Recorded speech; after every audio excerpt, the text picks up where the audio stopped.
प्यारे बच्चों, स्वागत है आपका आज के इस वीडियो में। 9 अक्टूबर 2021 को BA6 सेमेस्टर का द्वितीय प्रश्न पत्र है अंतर्राष्ट्रीय संबंध। तो आइए आज इसके लिए 100 महत्वपूर्ण प्रश्नों के उत्तरों को जानते हैं। पहला प्रश्न है, द्वितीय विश्व युद्ध का प्रारंभ कब हुआ था? तो इसका उत्तर है 1939 में। प्रश्न संख्या 2, जर्मनी ने पोलैंड पर कब आक्रमण किया? तो ये किया था 1 सितंबर 1939 में। इसका बी ऑप्शन सही होगा। प्रश्न संख्या 3, किसने कहा था किसी देश की विदेश नीति उसके भूगोल द्वारा निर्धारित होती है? तो ये कहा था नेपोलियन ने। प्यारे बच्चों, यहाँ आपको ये जो प्रश्न दिए जा रहे हैं ये संक्षिप्त रूप में जल्दी जल्दी समझाए जा रहे हैं ताकि वीडियो ज़्यादा लंबा ना हो और आपको कम समय में अधिक से अधिक प्रश्न पढ़ने के लिए मिल जाएं। तो आइए देखते हैं आज का अगला प्रश्न। प्रश्न संख्या 4, द्वितीय विश्व युद्ध में हिरोशिमा पर कौन सा परमाणु बम गिराया गया था? तो हिरोशिमा और नागासाकी पर 2 परमाणु बम गिराए थे अमेरिका ने। उसमें लिटिल बॉय नाम का जो परमाणु बम था वो हिरोशिमा पर गिराया गया था 6 अगस्त को। प्रश्न संख्या 5, आर्थिक तत्व अंतर्राष्ट्रीय राजनीति में महत्वपूर्ण भूमिका निभाते हैं। ये कथन किसका है? तो ये कथन हार्टमैन का है। बी ऑप्शन इसका सही होगा। प्रश्न संख्या 6, पॉलिटिक्स अमंग नेशन पुस्तक का लेखक कौन है? तो इसका लेखक मार्गेंथो है। इसका डी ऑप्शन बिल्कुल सही होगा। प्रश्न संख्या 7, सौदेबाजी सिद्धांत का प्रमुख आधार क्या है? तो जो सौदेबाजी सिद्धांत है उसका प्रमुख आधार है संधि वार्ता, युद्ध तथा राष्ट्रीय हित। डी ऑप्शन इसका सही होगा। प्रश्न संख्या 8, शक्ति विश्व राजनीति पर राज्य का संपूर्ण प्रभाव है। ये कथन किसका है? तो ये कथन है पामर पार्किंस का। बी ऑप्शन इसमें सही होगा। प्रश्न संख्या 9, राष्ट्रीय हित की अभिवृद्धि का साधन नहीं है। तो इसका ए ऑप्शन सही है, चुनाव। ये राष्ट्रीय हित की अभिवृद्धि का साधन नहीं है। अगला प्रश्न देखते हैं। प्रश्न संख्या 10, संयुक्त राष्ट्र संघ ने सामूहिक सुरक्षा की व्यवस्था को कब अपनाया? तो ये व्यवस्था अपनाई गई थी 1950 से। इसका सी ऑप्शन सही होगा। प्रश्न संख्या 11, द नर्व्स ऑफ गवर्नमेंट का लेखक कौन है? तो इसका लेखक है कार्ल डाइच। ए ऑप्शन इसका सही होगा। प्रश्न संख्या 12, ए स्टडी ऑफ वार का लेखक कौन है? तो ए स्टडी ऑफ वार एक पुस्तक है। इसका लेखक का जो सही आंसर है वो है क्विंसी राइट। कुछ किताबों में स्टेनले हाफमैन लिखा है, लेकिन यदि आप इसको इंटरनेट पर सर्च करोगे तो ए स्टडी ऑफ वार पुस्तक का लेखक है क्विंसी राइट। इसको सही कर लीजिएगा। अगला प्रश्न देखते हैं। प्रश्न संख्या 13, परमाणु अस्त्रों की अंतर्राष्ट्रीय राजनीति की पृष्ठभूमि से युद्ध की छाया सदैव घूमती रहती है। ये कथन किसका है? तो ये है E.H. कार का। इसका बी ऑप्शन सही है। प्रश्न संख्या 14, शीत युद्ध पुरानी शक्ति संतुलन की राजनीति का नवीनीकरण है। ये कथन किसका है? तो ये है मार्गेंथो का। डी ऑप्शन इसमें सही होगा। प्रश्न संख्या 15, शीत युद्ध का अंत कब हुआ था? तो ये हुआ था 26 दिसंबर 1991 को। इसका ए ऑप्शन बिल्कुल सही हो जाएगा। अगला प्रश्न देखते हैं। प्रश्न संख्या 16, प्रश्न संख्या 16, नव शीत युद्ध का प्रारंभ कब हुआ था? तो ये हुआ था 1979 में, 1979 अफगान संकट से इसका प्रारंभ होता है। प्रश्न संख्या 17, क्यूबा मिसाइल संकट कब प्रारंभ हुआ? तो क्यूबा मिसाइल संकट प्रारंभ हुआ था 1962 में। इसमें क्यूबा में सोवियत संघ ने अपनी जो मिसाइलें थी उनको तैनात कर दिया था और अमेरिका उसके नज़दीक आ गया था निशाने पर। प्रश्न संख्या 18, गुट निरपेक्ष आंदोलन का जन्म कब हुआ? तो इसका जन्म हुआ 1961 में। बेलग्रेड में इसका पहला सम्मेलन हुआ था। 25 देशों ने इसमें भाग लिया था और नेहरू नासिर टिटो इसके संस्थापक के रूप में जाने जाते हैं। प्रश्न संख्या 19, नाटो की स्थापना किस वर्ष हुई? तो जो नाटो है इसकी स्थापना हुई थी 1949 में। ये नॉर्थ अटलांटिक ट्रीटी ऑर्गेनाइजेशन था जो कि अमेरिका का एक सैन्य संगठन था। अगला प्रश्न देखते हैं। प्रश्न संख्या 20, वार्सा पैक्ट का संबंध किससे है? वार्सा पैक्ट 1955 में हुआ था। ये यूएसएसआर से संबंधित है। बी ऑप्शन इसका सही होगा। यूएसएसआर की फुल फॉर्म होती है union of Soviet socialist Republic. प्रश्न संख्या 21, द्वितीय विश्व युद्ध के पश्चात विश्व का स्वरूप कैसा हो गया था? तो ये 2 ध्रुवीय हो गया था जिसमें अमेरिका और सोवियत संघ 2 ध्रुव बन गए थे। प्रश्न संख्या 22, देतांत का काल कब से कब तक माना जाता है? तो ये लगभग 1962 से 1979 तक का काल देतांत का काल माना जाता है। अगला प्रश्न देखते हैं। प्रश्न संख्या 23, परमाणु अप्रसार संधि किस वर्ष बनाई गई थी? तो परमाणु अप्रसार संधि जिसको हम NPT भी कहते हैं ये 1968 में बनाई गई थी। प्रश्न संख्या 24, गुट निरपेक्ष आंदोलन के प्रवर्तक कौन थे? तो ये थे Nehru Nasser Tito. A option इसका सही होगा। प्रश्न संख्या 25, गुट निरपेक्ष देशों की वर्तमान सदस्य संख्या कितनी है? तो इसकी संख्या है 120। इसका डी ऑप्शन सही होगा। प्रश्न संख्या 26, गुट निरपेक्ष आंदोलन का प्रथम सम्मेलन कहाँ आयोजित किया गया था? तो ये बेलग्रेड में आयोजित किया गया था 1961 में। अगला प्रश्न देखते हैं। प्रश्न संख्या 27, चाहे कुछ भी हो जाए हम किसी भी देश के साथ सैनिक संधि नहीं करेंगे। ये कथन किसका है? तो ये कथन था पंडित जवाहरलाल नेहरू का। इसका बी ऑप्शन सही हो जाएगा। प्रश्न संख्या 28, प्रथम गुटनिरपेक्ष आंदोलन में सदस्य देशों की संख्या कितनी थी? इसका ऑप्शन बी सही होगा, 25 सदस्य देश इसमें शामिल थे। प्रश्न संख्या 29, गुट निरपेक्षता निरंतर तथा तेल चालबाजियों के राजनीतिक हृदय पटल पर निरंतर सक्रिय रही है, ये कथन किसका है? तो ये कथन है चार्ल्स हेमसेथ का। अगला प्रश्न देखते हैं, प्रश्न संख्या 30। प्रश्न संख्या, निशस्त्रीकरण आयोग की स्थापना कब की गई थी? तो ये की गई थी 1942 में। प्रश्न संख्या 31, किस देश ने सीटीबीटी पर हस्ताक्षर नहीं किए हैं? तो भारत और पाकिस्तान दोनों ने ही इस पर हस्ताक्षर नहीं किए हैं, डी ऑप्शन इसका सही होगा। प्रश्न संख्या 32, निम्नलिखित में से कौन सा जोड़ा गलत है?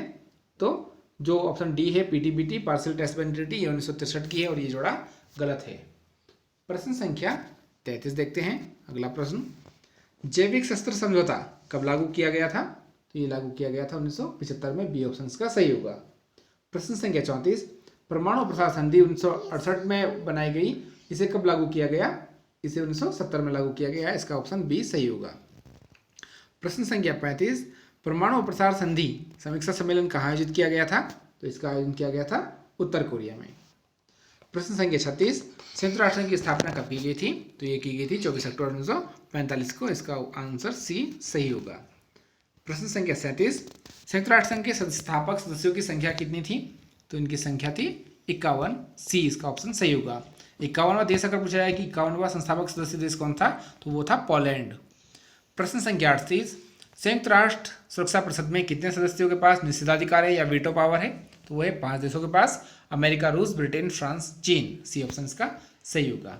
प्रश्न संख्या 39, 2021 में संयुक्त राष्ट्र संघ के महासचिव कौन है? तो वर्तमान में एंटोनियो गुटेरेस जो पुर्तगाल के हैं, ये संयुक्त राष्ट्र संघ के महासचिव हैं। आइए अगला प्रश्न देखते हैं, प्रश्न संख्या 40, 2021 में संयुक्त राष्ट्र संघ की सदस्य संख्या कितनी है? तो वर्तमान में इसकी सदस्य संख्या है 193, और 193वां देश अगर आपसे पूछा जाए तो वो है दक्षिणी सूडान। प्रश्न संख्या 41, सुरक्षा परिषद में अस्थायी सदस्यों की संख्या कितनी है? तो इनकी संख्या 10 है, बी ऑप्शन सही होगा। वर्तमान में भारत भी इसका अस्थायी सदस्य है। प्रश्न संख्या 42, संयुक्त राष्ट्र संघ का मुख्यालय कहाँ स्थित है? तो ये न्यूयॉर्क में स्थित है। ध्यान रखिएगा, संयुक्त राष्ट्र संघ के जो अधिकांश मुख्यालय हैं वो न्यूयॉर्क में स्थित है। केवल जो संयुक्त राष्ट्र संघ का अंतर्राष्ट्रीय न्यायालय एक संगठन है, एक अंग है उसका मुख्यालय हैग नीदरलैंड में है। आइए अगले प्रश्न देखते हैं, प्रश्न संख्या 43, यूनेस्को का मुख्यालय कहाँ स्थित है? तो यूनेस्को का मुख्यालय पेरिस में स्थित है, और अगर इसकी स्थापना पूछी जाती है तो 1946 में इसकी स्थापना की गई थी। प्रश्न संख्या 44, अंतर्राष्ट्रीय न्यायालय कहाँ स्थित है? तो ये हैग नीदरलैंड में स्थित है। प्रश्न संख्या 45, चर्चिल का फुलटन भाषण किससे संबंधित है? तो ये शीत युद्ध से संबंधित है। प्रश्न संख्या 46, शीत युद्ध किस प्रकार का युद्ध था? शीत युद्ध एक मनोवैज्ञानिक युद्ध था, इसका ए ऑप्शन बिल्कुल सही होगा। अगला प्रश्न देखते हैं, प्रश्न संख्या 47, शीत युद्ध की समाप्ति के लिए उत्तरदायी कारक कौन सा था? तो वो था यूएसएसआर का विघटन। जिस समय सोवियत संघ का विघटन हुआ उसके बाद शीत युद्ध समाप्त हो गया। प्रश्न संख्या 48, शीत युद्ध का प्रतीक कौन सा संगठन 2021 में भी अस्तित्व में है? तो वह है नाटो। इसकी स्थापना 1949 में हुई थी और ये आज भी अपने अस्तित्व को बनाए रखे हुए हैं। प्रश्न संख्या 49, शीत युद्ध के समाप्त होने पर किसका वर्चस्व स्थापित हो गया? तो यूएसए, जिसे हम अमेरिका के नाम से जानते हैं, उसका वर्चस्व स्थापित हो गया। प्रश्न संख्या 50, जर्मनी का एकीकरण कब हुआ? तो जर्मनी का एकीकरण हुआ था 3 अक्टूबर 1990 को। अगला प्रश्न देखते हैं, प्रश्न संख्या 51, शीत युद्ध किन दो महाशक्तियों के मध्य हुआ? तो ये आप सभी जानते हैं, यूएसए और यूएसएसआर के मध्य युद्ध हुआ था 1945 से, और 1991 तक ये शीत युद्ध चलता रहा। अगला प्रश्न, प्रश्न संख्या 52, प्रश्न संख्या 52 देख लेते हैं। शीत युद्ध शब्द का सर्वप्रथम प्रयोग किसने किया था? तो इसका जो सर्वप्रथम प्रयोग किया था वो किया था बर्नार्ड बारूच ने। याद रखिएगा, इसका बी ऑप्शन सही हो जाएगा। अगला प्रश्न देखते हैं, प्रश्न संख्या 53, मानवाधिकारों की सार्वभौमिक घोषणा कब की गई थी? ये की गई थी 10 दिसंबर 1948 को, इसका ए ऑप्शन बिल्कुल सही होगा। प्रश्न संख्या 54, यूएनओ द्वारा अंतर्राष्ट्रीय मानवाधिकार वर्ष कब घोषित किया गया था? तो ये घोषित किया गया था 1968 को, इसका सी ऑप्शन बिल्कुल सही होगा। प्रश्न संख्या अगला नेक्स्ट 55, शांति के लिए एकता प्रस्ताव कब पारित किया गया था? तो ये पारित किया गया था 1950 में, इसका ए ऑप्शन बिल्कुल सही होगा। प्रश्न संख्या 56, पीस एंड वार का लेखक कौन है? तो ये है रेमंड। एक पुस्तक और आती है वार एंड पीस, तो वो लियो टॉल्स्टॉय की है। इसी प्रकार से कुछ और पुस्तकें भी हैं जो war and peace, peace and war, study of international relation, इस तरह से हैं, वो अलग अलग हैं। लेकिन यहाँ पर पुस्तक पूछी गई है पीस एंड वार, रेमंड की। वार एंड पीस पुस्तक यहाँ नहीं पूछी गई है। प्रश्न संख्या 57, 20 ईयर क्राइसिस पुस्तक का लेखक कौन है? तो इसका उत्तर होगा बी, E.H. कार इसके लेखक हैं। अगला प्रश्न देखते हैं, प्रश्न संख्या 58, पॉलिटिक्स अमंग नेशन तथा डिलेमास ऑफ पॉलिटिक्स, दो पुस्तकें हैं, इनका लेखक कौन है? तो इसका सही उत्तर होगा मार्गेंथो। अंतर्राष्ट्रीय संबंध पुस्तक का लेखक कौन है? तो इसका उत्तर है पामर पार्किंस। अगला प्रश्न, विश्व शांति स्थापना में संयुक्त राष्ट्र संघ की भूमिका क्या रही? तो संयुक्त राष्ट्र संघ ने कोरिया संकट हो, स्विज नहर संकट हो या कांगो संकट हो, सभी को निपटाने में बहुत महत्वपूर्ण भूमिका निभाई। इसका ऑप्शन डी सही होगा। अगला प्रश्न, प्रश्न संख्या 61, ग्लासनोस्ट का अर्थ क्या है? तो इसका अर्थ होता है खुलापन। जो पेरेस्ट्रोइका है उसका नाम अर्थ होता है पुनर्निर्माण, जबकि ग्लासनोस्ट का अर्थ होता है खुलापन। ये सोवियत शब्द हैं, रूसी शब्द हैं। प्रश्न संख्या 62 देखते हैं। अगला प्रश्न है, गुट निरपेक्षता की नीति का अर्थ युद्ध से तटस्थ रहना नहीं है, इसका अर्थ है स्वतंत्रता, शांति तथा सामाजिक न्याय में सक्रिय योगदान देना। ये कथन किसका है? तो ये कथन सुकर्णो का है। ए ऑप्शन इसमें सही होगा। प्रश्न संख्या 63, भारत को न केवल गुट निरपेक्ष होना चाहिए अपितु वैसा दिखना भी चाहिए, ये कथन किसका है? तो ये कथन है अटल बिहारी वाजपेयी का। प्रश्न संख्या 64, अंतर्राष्ट्रीय न्यायालय में कितने न्यायाधीश होते हैं? तो ये न्यायाधीश होते हैं 15, और अगर इनका कार्यकाल पूछा जाए तो उनका कार्यकाल होता है 9 वर्ष का। अगला प्रश्न देखते हैं, प्रश्न संख्या 65, अंतर्राष्ट्रीय न्यायालय में न्यायाधीशों का कार्यकाल कितने वर्ष का होता है? तो अभी हमने बात की थी 9 वर्ष का होता है, और इसका जो मुख्यालय है अंतर्राष्ट्रीय न्यायालय का वो है नीदरलैंड के हैग में। प्रश्न संख्या 66, संयुक्त राष्ट्र संघ के प्रथम महासचिव कौन थे? तो ये थे ट्रिंगवेली, जिनको हम ट्राइंगवेली भी कहते हैं। इसका ए ऑप्शन सही हो जाएगा। प्रश्न संख्या 67, शीत युद्ध शब्द का सर्वप्रथम प्रयोग बर्नार्ड बारूच ने किया था, लेकिन शीत युद्ध शब्द को किसने लोकप्रिय बनाया? इसका ऑप्शन बी सही होगा, वाल्टर लिपमैन ने इसको लोकप्रिय बनाया था। अगला प्रश्न देखते हैं, प्रश्न संख्या 68, साम्यवाद का उदय कब हुआ? तो साम्यवाद का जो उदय हुआ था वो 1917 में हुआ था बोल्शेविक क्रांति से, और बोल्शेविक क्रांति का प्रमुख नेता था लेनिन। प्रश्न संख्या 69, अमेरिका सोवियत संघ के मध्य तनाव में शिथिलता 1962 से 1978 का जो हम काल के बारे में बात करते हैं, इसे किस काल के नाम से जाना जाता है? तो इसे हम देतांत के नाम से जानते हैं। इसका बी ऑप्शन सही होगा। प्रश्न संख्या 70, नव शीत युद्ध काल कब से कब तक रहा? तो ये रहा 1979 से 1990 तक का। 70 का ऑप्शन ए बिल्कुल सही हो जाएगा। अगले प्रश्न देखते हैं, प्रश्न संख्या 71, थर्ड वर्ल्ड या तीसरी दुनिया शब्द का सर्वप्रथम प्रयोग किसने किया? तो ये प्रयोग किया था अल्फ्रेड सोबी ने। 21वीं सदी की गुट निरपेक्षता की नीति क्या कहलाती है? तो इसे हम वर्तमान में द्वितीय गुट निरपेक्षता की नीति के नाम से जानते हैं। बी ऑप्शन इसका सही होगा। प्रश्न संख्या 73, देतांत किस भाषा का शब्द है? तो ये फ्रेंच भाषा का शब्द है। इसका ऑप्शन ए बिल्कुल सही होगा। अगला प्रश्न, प्रश्न संख्या 74, सोवियत अमेरिका तनाव में कमी, मित्रता, सहयोग तथा शांतिपूर्ण सह अस्तित्व की नीति क्या कहलाती है? तो ये देतांत कहलाती है। बी ऑप्शन इसका सही होगा। प्रश्न संख्या 75, देतांत का सक्रिय काल कब से कब तक माना जाता है? तो ये 1970 से 1990 तक का काल देतांत का सक्रिय काल माना जाता है। प्रश्न संख्या 76, क्यूबा मिसाइल संकट कब पैदा हुआ? तो ये 1962 में पैदा हुआ। सी ऑप्शन इसका सही होगा।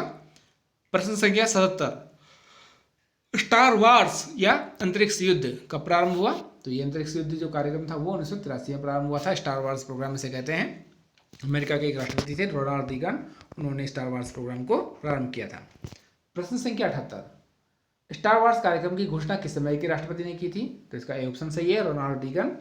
प्रश्न संख्या 79, शीत युद्ध की समाप्ति के समय अमेरिका का राष्ट्रपति कौन था? तो इसका ए ऑप्शन सही है, जॉर्ज बुश। प्रश्न संख्या 80, संयुक्त राष्ट्र महासभा का सम्मेलन प्रतिवर्ष किस महीने में आयोजित होता है? तो वो होता है सितंबर के महीने में। इसका सी ऑप्शन बिल्कुल सही होगा। आइए अगले प्रश्न देखते हैं, एक राष्ट्र एक नेता का नारा किसने दिया था? तो ये नारा दिया था हिटलर ने। बी ऑप्शन का सही होगा। प्रश्न संख्या 82, मेरे पास खून, आंसू, पसीना और मेहनत के अलावा कुछ नहीं है, ये कथन किसका है? ये कथन है चर्चिल का।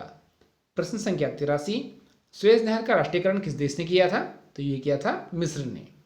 प्रश्न संख्या 84, संयुक्त राष्ट्र संघ का 193वां सदस्य देश कौन सा है? तो ये है दक्षिण सूडान, जो कि 2011 में संयुक्त राष्ट्र संघ का सदस्य बना था। और आपको इस समय कितने सदस्य हैं ये भी पता होगा। 193 सदस्य संयुक्त राष्ट्र संघ में मौजूद हैं।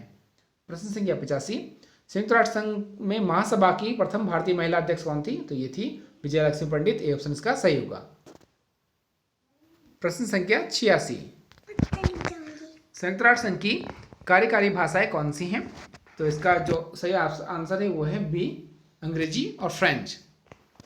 जबकि वहां मुख्य रूप से 6 भाषाओं को मान्यता प्राप्त है, अंग्रेजी, फ्रेंच, स्पेनी, अरबी, रूसी, चीनी। प्रश्न संख्या 87, संयुक्त राष्ट्र संघ में वीटो का अर्थ क्या होता है? तो वीटो का अर्थ होता है निषेधाधिकार। डी ऑप्शन इसका सही होगा। प्रश्न संख्या 88, संयुक्त राष्ट्र संघ को संसार की नगर सभा किसने कहा था? तो संसार की नगर सभा कहा था सुमा ने।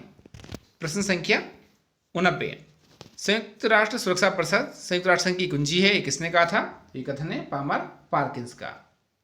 अगला प्रश्न, प्रश्न संख्या 90, शीत युद्ध को निलंबित मृत्यु का वातावरण किसने कहा? तो इसका सही उत्तर है पंडित जवाहरलाल नेहरू ने इसको निलंबित मृत्यु का वातावरण कहा था। और आज के अंतिम 10 प्रश्न देख लेते हैं। प्रश्न संख्या 91 से शुरू होंगे प्रश्न आपके। द्वितीय विश्व युद्ध के समय जो रूसी नेता थे वो कौन थे? तो वो थे स्टालिन। प्रश्न संख्या 92, शीत युद्ध की समाप्ति के लिए किस सोवियत नेता को शांति का नोबेल पुरस्कार दिया गया था? तो वो थे मिखाइल गोर्बाचोव। प्रश्न संख्या 93, U2 विमान कांड कब हुआ था? तो ये U2 एक जासूसी विमान था, ये कांड हुआ था 1960 में। अगला प्रश्न देखते हैं, प्रश्न संख्या 94, शीत युद्ध के प्रारंभ होने का मुख्य कारण क्या था? तो वो था अमेरिका द्वारा परमाणु बम के आविष्कार को गुप्त रखना। प्रश्न संख्या जो 94 है इसका उत्तर हो जाएगा ए। प्रश्न संख्या 95, संयुक्त राष्ट्र शांति सेना में किस रंग के हेलमेट का प्रयोग किया जाता है? तो जो शांति सेना होती है वो नीला रंग का प्रयोग करती है। प्रश्न संख्या 96, एमनेस्टी इंटरनेशनल संस्था का संबंध किससे है? तो ये मानवाधिकारों की रक्षा करने वाला एक संगठन है, इसका संबंध मानवाधिकारों की रक्षा से है। प्रश्न संख्या 97, यहूदियों के नरसंहार को किस नाम से जाना जाता है? तो यह है हॉलोकॉस्ट। इसको मुख्य रूप से जो जर्मनी का तानाशाह था हिटलर, उसने अंजाम दिया था। प्रश्न संख्या 98, हिटलर ने पोलैंड पर कब आक्रमण किया था? तो हिटलर ने पोलैंड पर आक्रमण किया था 1 सितंबर 1939 को, और यहीं से दूसरा विश्व युद्ध प्रारंभ हुआ था 1939 से 1945 तक। संयुक्त राष्ट्र संघ का पूर्ववर्ती राष्ट्र संघ, इसकी स्थापना कब की गई थी? तो जो राष्ट्र संघ था इसकी स्थापना की गई थी 10 जनवरी 1920 में। इसकी स्थापना करने का मुख्य उद्देश्य था कि विश्व युद्ध ना हो। प्रथम विश्व युद्ध के बाद इसकी स्थापना की गई थी, लेकिन दूसरा विश्व युद्ध हो गया था जिसके कारण राष्ट्र संघ को भंग कर दिया गया और संयुक्त राष्ट्र संघ की स्थापना की गई। और आज का अंतिम प्रश्न, प्रश्न संख्या 100, संयुक्त राष्ट्र महासचिव की नियुक्ति किसके द्वारा की जाती है? तो ये सुरक्षा परिषद की सिफारिश पर महासभा के द्वारा संयुक्त राष्ट्र महासचिव की नियुक्ति की जाती है। प्यारे बच्चों, आशा है ये वीडियो आपके लिए उपयोगी सिद्ध होगा। अगर आपको ये वीडियो पसंद आए तो इसको लाइक, शेयर, सब्सक्राइब जरूर कीजिएगा। अगर इसमें आपको कोई नए टॉपिक पर प्रश्नों के उत्तर चाहिए होंगे या कुछ अलग आपको पूछना है तो उसको कमेंट बॉक्स में अवश्य कीजिएगा और इनको बार बार सुनकर इसका अभ्यास अवश्य कीजिएगा। आगामी परीक्षा के लिए आपको बहुत बहुत शुभकामनाएं।